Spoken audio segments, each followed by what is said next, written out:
Well, welcome to episode 2 of Following On County Cricketer. I'm Jon Norman from TalkSport alongside George Dobell and Nick Friend from The Cricketer, and a very familiar name, of course, Steve Harmison. Between us, every week we are bringing you a YouTube show, a radio show and a podcast, all at the same time, dropping into your inbox or wherever you consume your county cricket chat at 5 a.m. every single Thursday, and it's on TalkSport 2 at 9 a.m. So for the next couple of months at least, this is, well, I suppose it's your safe space, really. We don't have to pretend that we like something that we don't, and we don't have to pretend that we don't like something that we do. And we certainly do like county cricket. That will be the focus of this show throughout the summer.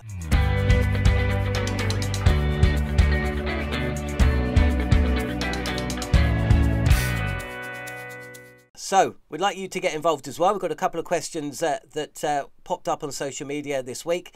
So I'll be asking that of Nick and George and Harmy later in the show. So please leave a review, subscribe and leave a question. And we will get back to you next week. There's only one story, though, before we get going on all the county action that has dominated things. And that is the appointment of Rob Key as the new managing director at the ECB.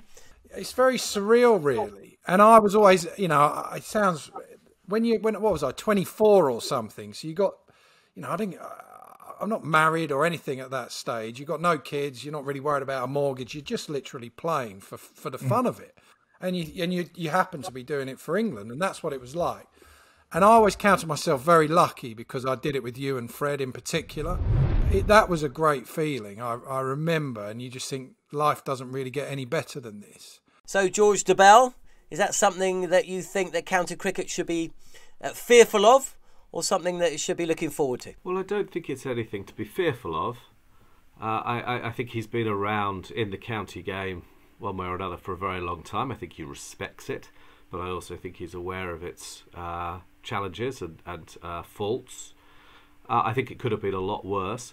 All I would say is that while definitely respecting that he seems like a sensible, good guy, if you want someone to land a plane, you don't necessarily just look for a good guy or a good person, you look for someone who's qualified. And there aren't any qualifications there, are there? I mean, there is no experience in the role. There's no experience in coaching. There's no experience in administration. It does strike me as odd that he's got the job. And I think it is, to some extent, a reflection on the fact that very few people wanted it, which is in itself a reflection on the state of the ECB and the county game, probably. But I think he is a good person and a sensible person, and if you're going to be optimistic, which you might as well be, you would think that he brings a freshness to it and won't deal in management speak like some of those who have been his predecessors. So, on balance, I would say that I would think the county game, to answer your question, shouldn't be fearful of him. I think it's a person they can do business with. What about you, Harmy? I imagine that you're not going to slam the appointment of one of your best mates at this high-profile position at English cricket. No, definitely not. I think it's one a freshness, like George said, a different pair of eyes from the administration side. I'd like to think he'll deal in decision making and let administrators do the paperwork and do all that side of it. There has to be, the biggest thing I think he has to do is now try and get, once Harrison's gone, it's a clean slate from an ECB, from the cricketing point of view. And I think from that side of it, that's where they've got to get it right and get it important, because at the minute there's too much counties against ECB. Yeah, all the infighting's got to stop, and the good of the game's got to come together. And if Keezy can bring that, then we've got a chance of going forward. If we can't get that, then we'll go 4 or 5 years down the line of a director of cricket not being able to implement the things that really benefit English cricket, because, you know, county chairmans will not get on board.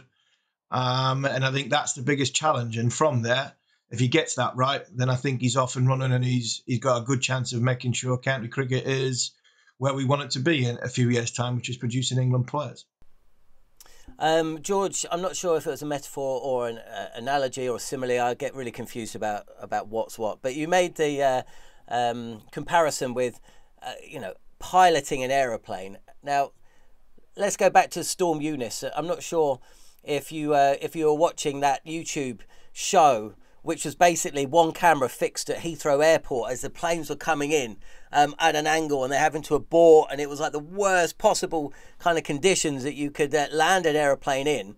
Nick, is that a metaphor analogy simile for essentially what Rob Key is going to have to do with county cricket? Or do you just think, leave it alone, we're always complaining about this unwieldy schedule, and actually the problems, it's don't look here, look over there. It's just leave county cricket as it is. Ironically, I was on one of those planes, so I feel I've got first-hand experience of that particular day, being dropped out of the sky from height. No, I don't think the fact that we complain about the scheduling all the time means that we should just say that we complain about it all the time and we move on with our lives. I think there's got to be an acceptance that the scheduling is too much. I mean, just speaking to players over the winter, he said that it, talked about the importance of doing all their sort of technical work in the off season, because once it starts, you don't get the time to reset or readjust, and if you're out of nick, you're out of nick, and the only time to get back into nick is walking out to bat at 11:30 in a championship game. That's not how you breed the best players, is it?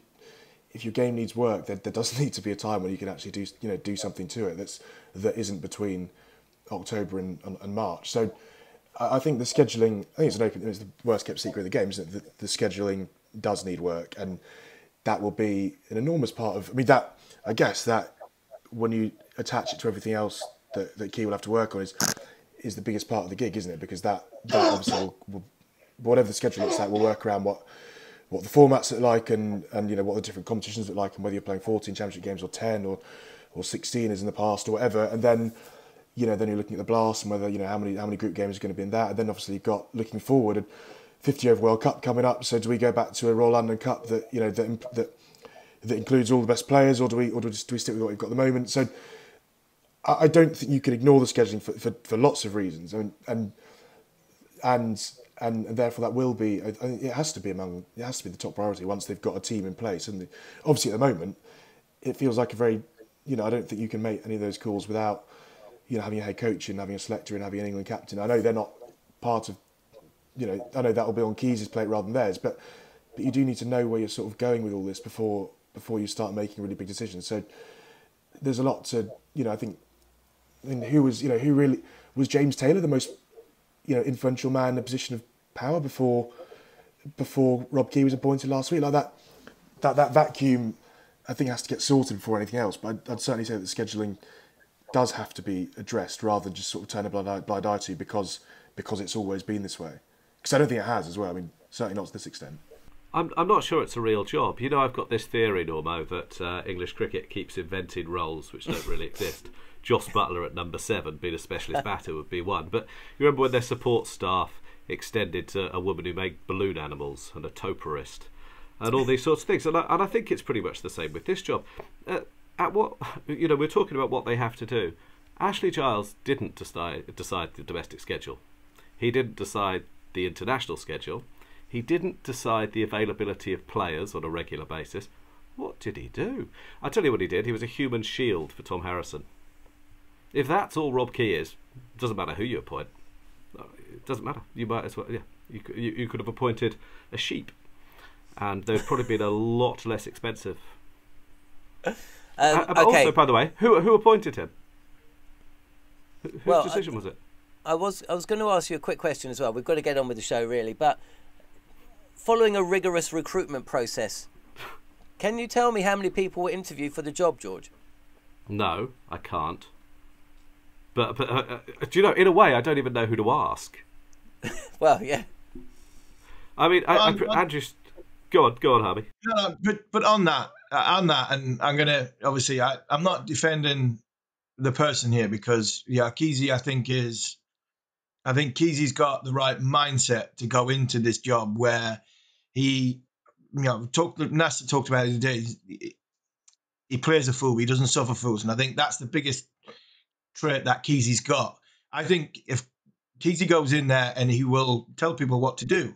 And if he wants to be involved in reshaping things, he will go and do that. He'll not go in there thinking, yeah, he's just a human shield. No way, shape or form. I know Rob Key more than anybody else. And I think from that point of view, that's why I think he's a good person to go in. The problem I've got with where it goes from here is he the one that's going to appoint the next down the line to get the ducks in a row to make sure things are going forward? And can he have the right? And I don't think it is as simple as just changing this, changing that, changing the other. At the end of the day, English cricket, parts of English cricket are at rock bottom, and that's something that needs to be addressed and move forward. And I think that's what he'll do. But from what George is saying about Tom Harrison, I think that is a valid point. I think Ashley Giles was a human shield for Tom Harrison, and that's why this role has to be defined more, and has to be obviously has a lot more authority in making cricket better, because I don't think that was in the past. I agree with all that, and because of that, I wouldn't be at all surprised if Rob Key, because he's a good and honourable person, wouldn't be at all surprised if he quit before Christmas in frustration. It's not a real job at the moment. Well, we shall see. Shall we get on with the show, guys? Yeah. Come on. Let's hear the top line from week 2 of the county championship. The top line. Okay, let's start with Nick, because he wants to talk about James Bracey, so we should probably just get it out the way, I imagine.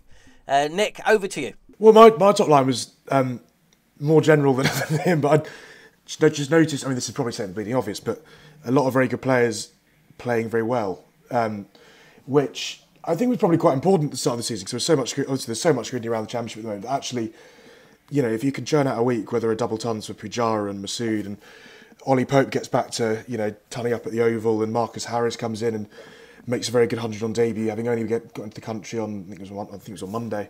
Harry Brook, who's been a lot talked about over the winter, getting 100. Matt Parkinson, who spoke the previous week about lack of opportunities with England, sort of the amount of touring he's done, the lack of playing, and going straight back into Lancs and doing what he's done brilliantly for them the last couple of years, and almost especially early season. I was at Gloucester to watch Dad Milan basically break the back of a chase for Yorkshire in his first game back. Ben Duckett got big runs and losing calls, and then you've got Bracey, who got his second ton of the season that frankly was the only reason that game went sort of 2.5 sessions into the final day. And others as well. I think it's quite reassuring to see.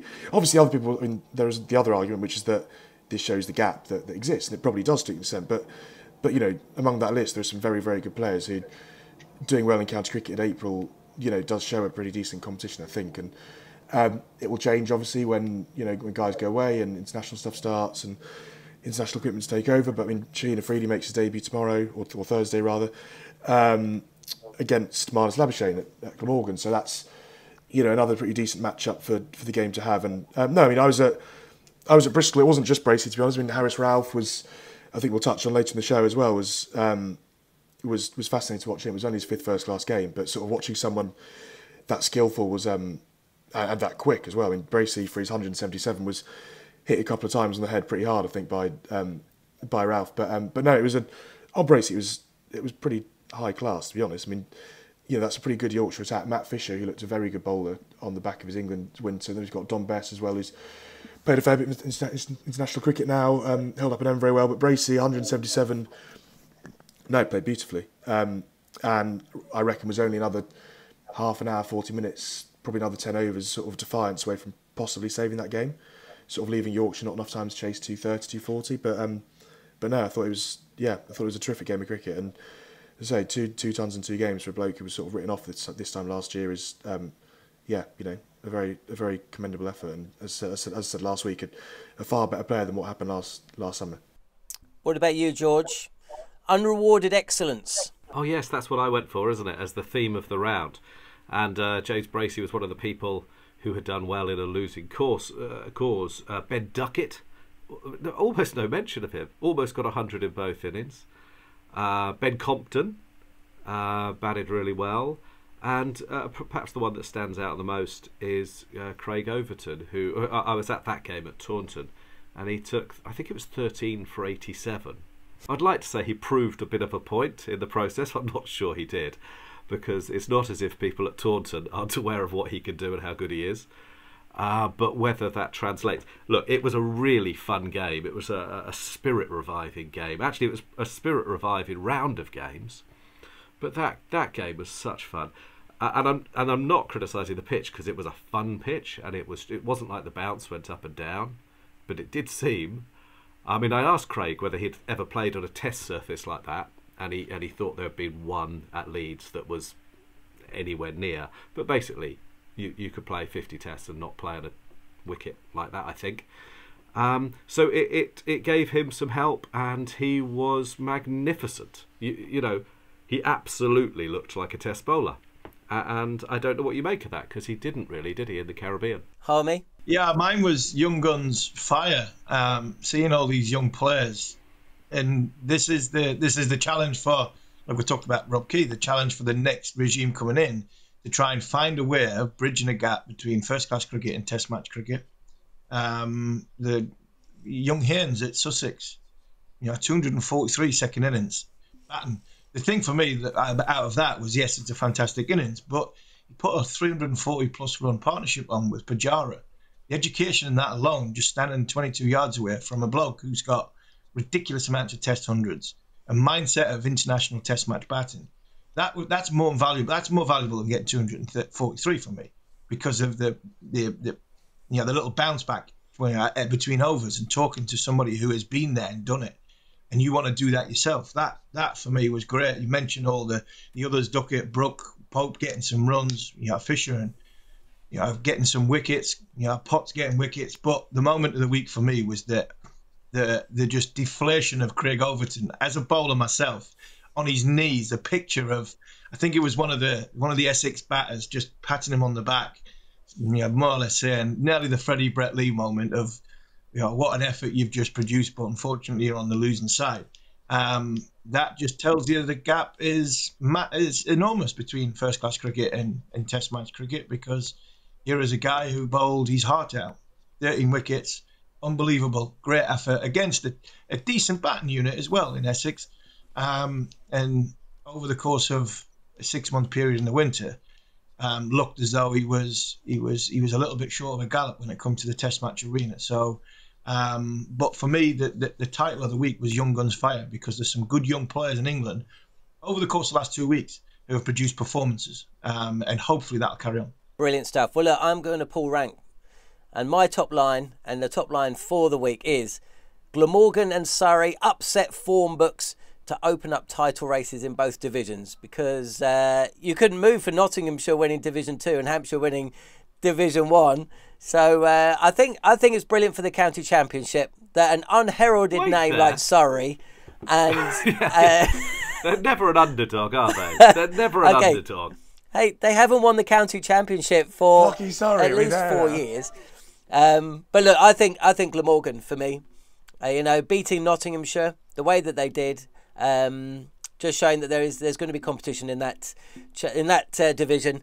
And look, Harmy called it last week. Surrey's first 11 beats Hampshire's first 11, but why on earth did Hampshire decide to bowl first? I don't know. Anyway, we are moving on to moments of the week. Moments of the week. Okay, guys. Well, look, Twitter was ablaze. Certainly the Cricketer social media feed was ablaze with a video of Matt Parkinson. He was one player I don't think we mentioned in the top line, but is there a clamour behind any? Is there more of a clamour for any other player to play for England than Parky? George? No, that's a good question. I mean, right now probably not. Apart from Anderson abroad, maybe, but no, but an uncapped Test debut. It's what happened with Alex Hales, I suppose. And to some extent, it's because new is always better. To some extent, it's because he's got a sexy skill, which leg spin is. And to some extent, it's because if England keep on doing the same old, they'll get the same old. So it is various things coming together. The key thing, I think, is he keeps improving. And I think I said this last week. I think when he first got into the England setup, he was miles away from being even a county bowler, I think. and he is working. He is working with good coaches. He's now getting to bowl quite a lot as well, and he's beginning to deliver. I say again, you're going to have to be patient with him. He plays Test cricket because he will bowl some bad balls. He is a young leggy. Got to be reasonable. And a highlights package of leg spinners is not always the most accurate portrayal of exactly what they do, because bowling and batting, everything in life is as much about what you don't do as what you do, and there will be bad balls. But George, can I jump in on that?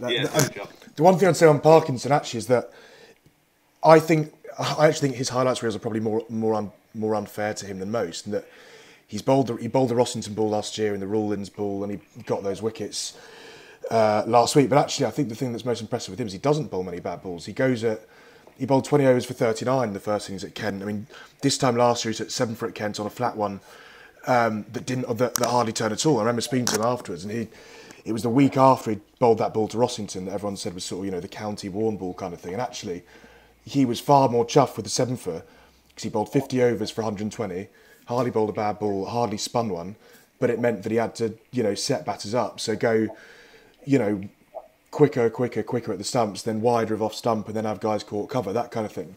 And I actually think he's a far more skillful bowler than what the viral clips will give him credit for, because he, as any leg spinner, he will bowl balls at pitch leg and hit off. But that's not, as you say, that's not the game. Like, the game is being able to do, if England are going to pick him as a sole spinner, for example, he's got to be able to hold up an end in the first innings when it's not doing so much. And actually, I think he's far better placed to do that than many know and many give him credit for, because, put it this way, he wouldn't be bowling the overs he bowls in April for Lancashire if, in the temperatures more than anything that he's doing it in, if he couldn't hold up an end. And I almost think we almost see him as the wrong kind of spinner because we've seen these videos of him, when actually what he's been very, very good at for Lancs is doing the dirty work almost, and doing it quite unfashionably, and then when it does rag, he will rag it. But actually, he's doesn't bowl many googlies, but I think he got Zach Crawley with one last week. But he, predominantly just doesn't bowl much rubbish. And then when it does start spinning, he properly comes into his own. But yeah, I think he's far readier than people might believe because of what we assume of the skill set, if that makes sense. What other moments of the week are we gonna? If we have Parkinson, we're only allowed 3. Parkinson's one of them. Harmy, what other moments of the week would be in there? I think Compton. I think just quickly to finish on Parkinson, I agree with George when he said he probably wasn't ready for first class cricket when he first came into the England setup. I think he has. If anybody's deserved a chance after being on tours and working, and he's worked extremely hard. I've seen that firsthand from a fitness point of view. That comes with it. The other thing to come with the leg spinner is if England don't have a fast bowler, they have to pick Parkinson. They can't pick Broad, Anderson, Leach and go through the whole Wokes, Overton, all that. They need something different. So if you do go back to Broad and Anderson, you can pick Parkinson. The problem you've got is then you've probably got 4 number 11s batting in the batting order. That's something that England would then have to have a think about. But you need something different to then go. And I think from that point of view, he might then get that might be the swinger that gets him into the game. But one of mine would be young Compton. I thought Haynes got a double 100, Bracey 177. We know Pope can bat at the Oval. But young Compton it's such a difficult thing, not only to get 100 in the first innings, but then to mentally to go again and get yourself back in and get going again, and in a losing cause, to get 100 in the second innings. And by the way, he was never out. I've seen clips of that. It's a shocker. That is an absolute shocking decision. He was nowhere near out. Round the wicket, to be fair to him, he's trying to pull a hard volley, but it's hitting miles outside off stump. But fair play to the young lad. Hopefully he continues. Got 100 in the first game, got 100 in each innings. That's no mean feat. You ask Alex Stewart, who got it in a test match. 100 in each innings is no mean feat. So for me, young Compton has to get a special mention. The only other thing to say on Compton as well is that beyond this game, beyond I guess the last fortnight, he didn't have a first class 100 before the start of this year, and he's 28. He's done it the untraditional route, isn't he? He didn't pull up any trees at Notts. He took himself off to Zimbabwe, did a load of odd jobs to save up the money to go and travel. He's played a lot of club cricket. He played for Richmond and Middlesex, I think, for a while. He's very much done the untraditional route to, I guess, to sort of get I guess, to sort of making it work. And I think it's a pretty decent example of not everyone sort of, developing at the same rate, peaking at the same point. To be 28 and not have a first-class ton at the start of the year, and now to have, I think he's got 6, because I think he's averaging about 130 for the year, because he smashed it in Zimbabwe's domestic competition as well. So I think fair play to anyone who keeps on plugging away, and he's probably got in. He was pretty, when Kent signed him, I imagine a lot of Kent fans would have looked at it and gone, why are we bring this guy in? He's not got much first-class record, he's not young, he's not done it at Notts, surely we've got better in our own academy, but actually to come in, sort of to take that chance, knowing that if it doesn't go well this time, that's probably the end of you as a professional cricketer. I think it's no mean feat to sort of have that resilience to keep going and then to properly grab it with both hands when the chance does. Here's a funny thing. Paul Downton's doing a good job as director of cricket at Kent. Downton for England, is that what you're saying, John? For England. No one's saying that. Well, let's talk about England, shall we? Because it's time for Race to Lords. Race to Lords. Okay, guys, I'm going to zip through. There's so many players in contention, I suppose. So Rory Burns, really poor shot. He was out for 28. Ollie Pope hit a century, didn't he? He's still out. He's gone past his average at the Oval. He always does. He does, against Hampshire as well. He's also gone past his average against Hampshire. Never scored 100 north of the Thames. Does he? Can he do it on a Tuesday night up north? Is essentially. Well, apparently not. No. Ben Folkes. Sorry, John, I was going to say on Pope, remarkably, Pope has scored 920 first-class runs against Hampshire and no more than 300 against anyone else. I think it's 5 tons in 7 games against him now. He just rocks up and obviously he's got his Oval record as well, so that was the most inevitable 100 of all time, I think. Ben Folkes, he's doing the do's. He weighed in with another score. Bracey, of course, James Bracey with that 177, 4 catches as well. Don Bess, a wicket in both innings and 36. Adam Lyth, 52 and 4. Jack Leach played but didn't play. He didn't bowl in either innings. Matt Parkinson, 4 for 66 and 3 for 92. Should we mention Josh Bohannon? Is he there or thereabouts? He made 19. Yeah, definitely. Yeah. I tell you what about Bohannon. The thing I like about Bohannon, he's gone higher up the order to give him a chance. And I'm not sure if it was Ricky Ponton or Shane Warne had said, if you want to play for England, go and bat number 3 for your first-class county, and that'll give you a better chance because that's where it's tougher. So good on him. Fair play. Zach Crawley. We all saw his dismissal against Parkinson, but he did hit 54 in first innings. Dan Lawrence, 17. That was probably top scorer if it was in the second innings against Somerset. And we mentioned mentioned him earlier. Yeah, weighted runs. Yeah, 7 for 57 and 6 for 30 in a losing cause for Craig Overton. Am I missing anybody? Is there any other? Go on then, tell me. Milan got 60 odds. Okay, cool. Milan, yep, good call. Okay. Go on, George. Well, I mean, I could say Duckett and Clark, but the one I want to most say is Jamie Overton. Well, I was wondering whether my Surrey bias was going to be coming in. I mean, or my Somerset bias, because obviously he's a Somerset player just who's been borrowed by Surrey for a little bit. That is but very the point is that he was out of the side a week ago because he was bowling without the accuracy required. But he has the skills that could unlock Test teams. And what you saw in that game, I mean, the ball that got, I think it was Liam Dawson out. Yeah.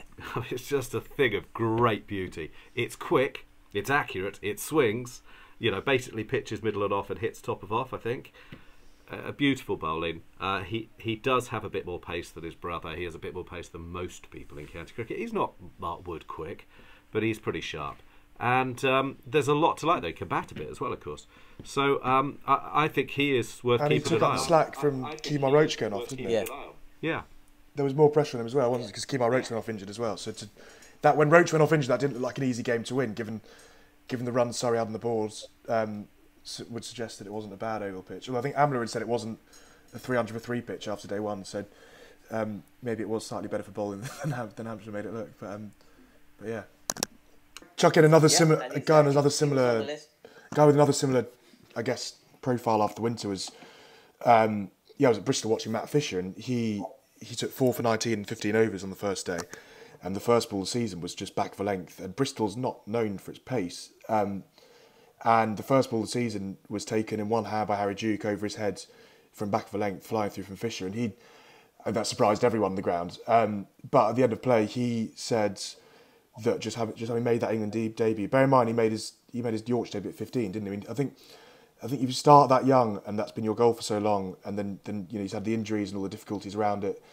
He just said it was a massive weight lifted from his shoulders, and he bowled like a bloke who knew he was now an England cricketer, if that makes sense. He looked. I mean, Harmy, I don't know if you've spoken to Goffey about him, but he was excellent, really, really good for that. Certainly that first innings, especially, and but he spoke as well about how pre England over the winter, so I think pre-Lions tour, he'd studied himself. He'd gone back and watched his own footage, decided he reckoned that his run-up didn't let him get as quick as he wanted to, basically. So went and worked with John Lewis at Loughborough, and I think it was Rich Pyra, who was bowling coach at the time at Yorkshire, said to them he wanted to extended his run-up, reckons he's added an extra half yard. And that's all sort of his own self-analysis of where he thought his game was at and where he thought his game could get to with what he was doing previously. And I think, he looked really, really good for, bloke who's not played a lot of first-class cricket, but he looked, very, very promising. As he says, just looked like he knew he was now an international cricketer, running into bowling county. Harmy, you would have coached him, wouldn't you, when you were with Goffey? Yeah, a little bit.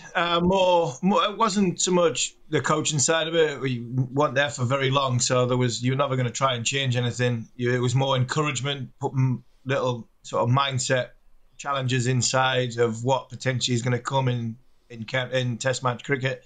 Talking about bowling in the Caribbean, the lengths that you've got to hit and how you hit them. I also just look at it pressure.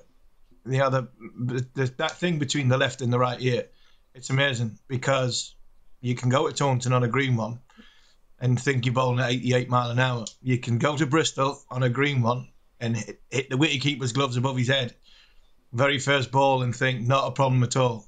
When you get to Lords in front of 30,000 people and your backside's going, and somebody who is at the other end with a bat in his hand who was very, very good and got Test match hundreds, it's a completely different game. And for me, you can have all the skills in the world. You've got to be able to handle the pressure. And I think that's where the England side have struggled in recent past. And I think this is what the bowler has to be ready to go in technically, as good as he possibly can be. And I don't think Craig was in that position come Caribbean. I think Matt Fisher was ready when he got to the Caribbean, and I thought he bowled very, very well on a flat pitch. I think he would have caused problems in Grenada if he had done that. And again, it's about getting the volume into you, and then it's turning up and doing your job when the pressure's on. And that, for me, is the difference between the good and the great. The good don't feel the pressure. I mean, the sort of great don't feel the pressure. And unfortunately, the good, the ones that are good in first-class cricket, they're the ones that don't make that step up for the simple fact is they've got all the tools, can't handle the pressure. Brilliant stuff. Okay, we're going to get to a new section of the show. Every week we're going to be answering your questions. We've got some from Twitter, but get them involved, or get yourself involved on YouTube as well, via Harmy's YouTube channel, or drop us a note on Twitter. You should see our handles at the bottom of the screen. But it's time for the mailbag. The mailbag. Okay, Paul Williams asks, is Jamie the Overton we should be looking at, not Craig? We've kind of discussed this a little bit, but if I was to ask you, I'll just ask one of you these questions, okay? Because I don't think we've got enough time for all all four of us to give opinions on every single question. But so I'll start with you, Harmy. Which Overton is going to play cricket for England next? Or, actually, no, I'll change that. Which Overton will get the most caps playing for England at the end of their career, Jamie or Craig? Craig, because he's got them already. For me, Craig, he's got them already. Jamie we had Jamie on TalkSport 2 on the Cricket Collective the other night, and I don't think he was scheduled to play this round of games. Maybe that's the thing. It's a psychological thing that he 20 minutes before he got told he was playing, bang, he went in, did the business under pressure because Kemar's not there. Bang, that could be the thing that resurrects and turns his career. But he didn't play early part of the season because he was a bit wayward. England don't pick wayward bowlers, unfortunately. You've got to bowl 80 mile an hour and you've got to bowl it in and around off stump. And if not, you don't get a game. And unfortunately, anybody with unless you're Mark Wood, unless you're Jofra Archer, Ollie Stone at a push, England aren't looking at them sort of bowlers, which I think that's wrong, but that's my opinion. Nick, this one's for you. This is from Stuart Barkley. He says, how close do you feel Haynes is to England recognition? Of course, scored a double ton this week. Who didn't? Given the struggles at the top of the order, feels odd how little attention his last 18 months have gotten him. Nick, your thoughts? He's had a very good last 18 months and didn't have much before that, so I can see why they've been... I'm sort of quite reassured that they've not chucked him in on the back of, 6 months or what it was then. I think if he keeps on in the same vein for the next, for the next 3 or 4 months, his name will certainly come up. And then I suspect if he can keep it going for the whole season, he'd probably find himself on a Lions tour of some description over winter. I think Rob Yates was probably the guy last year, wasn't it?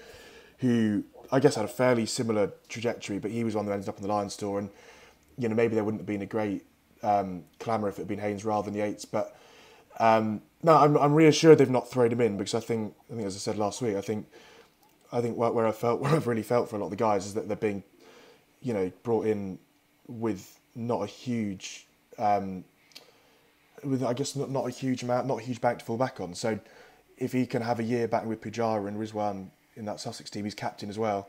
He'll be pretty well placed, won't he? And then I guess you go from there. But it'd still be a massive risk to throw him in June against, in June or July in Test cricket, wouldn't it? So you'd like to think they give him a fair chance to work out if he's, for him to work out his game more than anything before they sort of throw him into that poison challenge. Okay, and George, I've got 2 questions for you. Richard Dawson says, have the sanctions for Yorkshire now passed? No, that's a misunderstanding. They haven't yet been charged. So basically they haven't been through the disciplinary process yet. That will happen. It's imminent.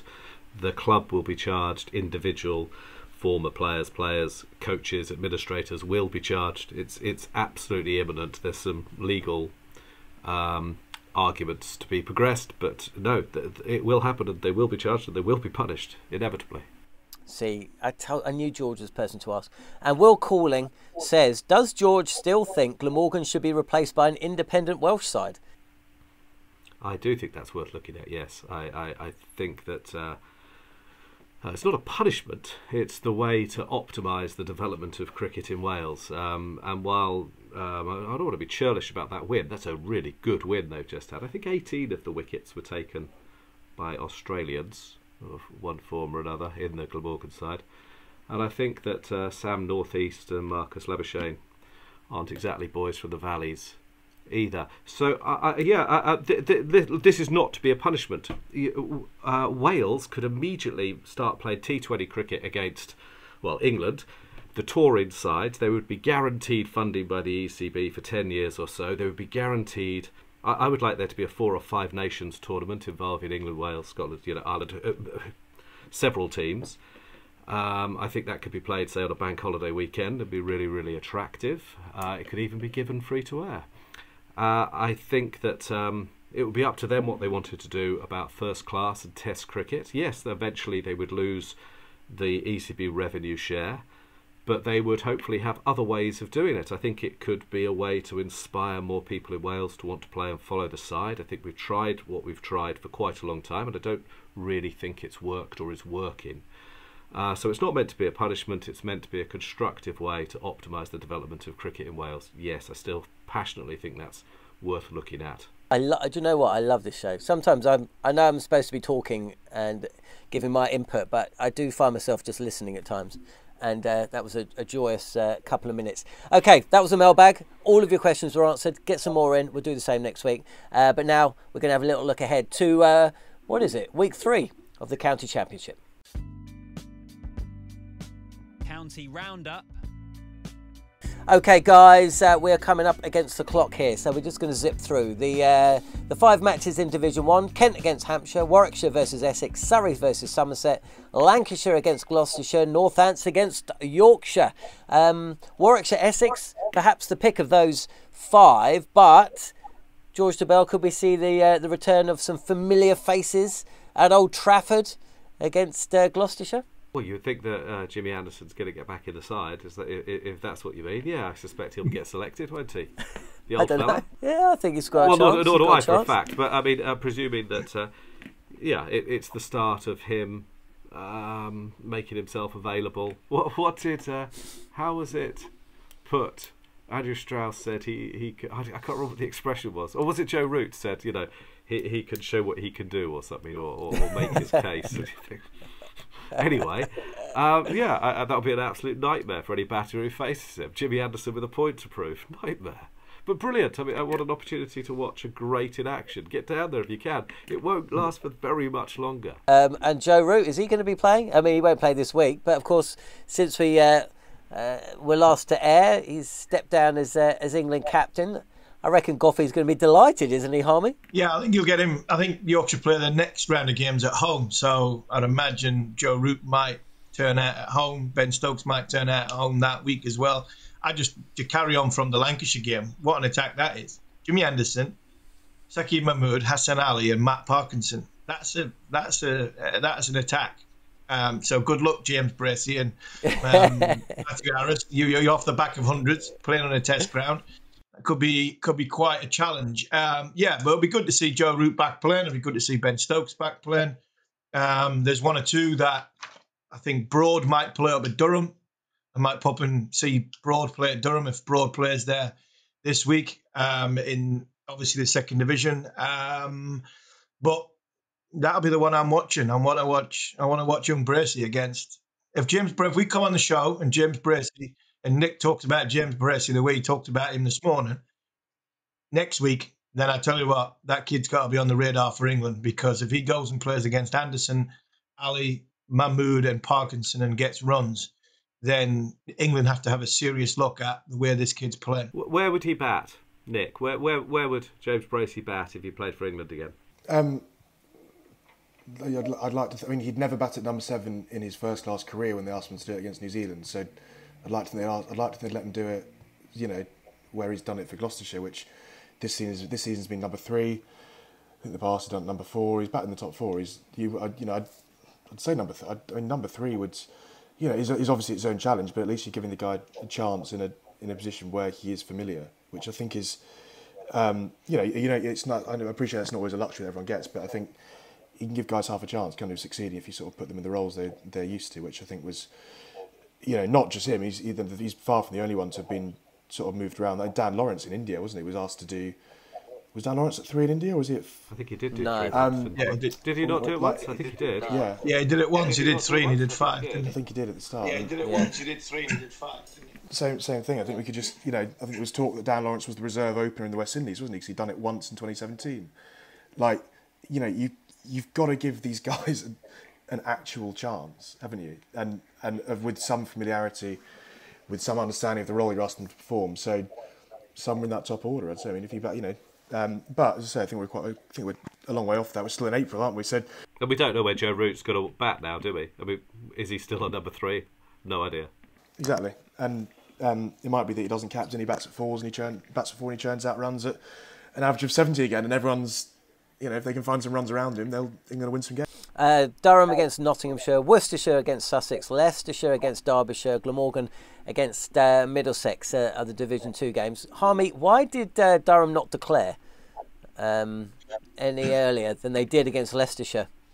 Any idea? I'm not sure. That pitch, I think the pitch was pretty good. The one thing that's tend to happen in the last 4 or 5 years at Durham is it starts off, obviously it has to start off a little bit moist, but it just gets flatter and flatter and flatter, and possibly they didn't feel as though they had the time to bowl them out. I'm not 100% sure, but if they had been 7 down, 8 down, I'd have questioned it. But 180 for 2 tells you that everything that it doesn't matter. They could have declared 4 hours earlier and still wouldn't have bowled them out. So, all right, that was a county preview. Let's go to one to watch. England player watch. Cool, you're jumping the gun. You really want to get stuck in.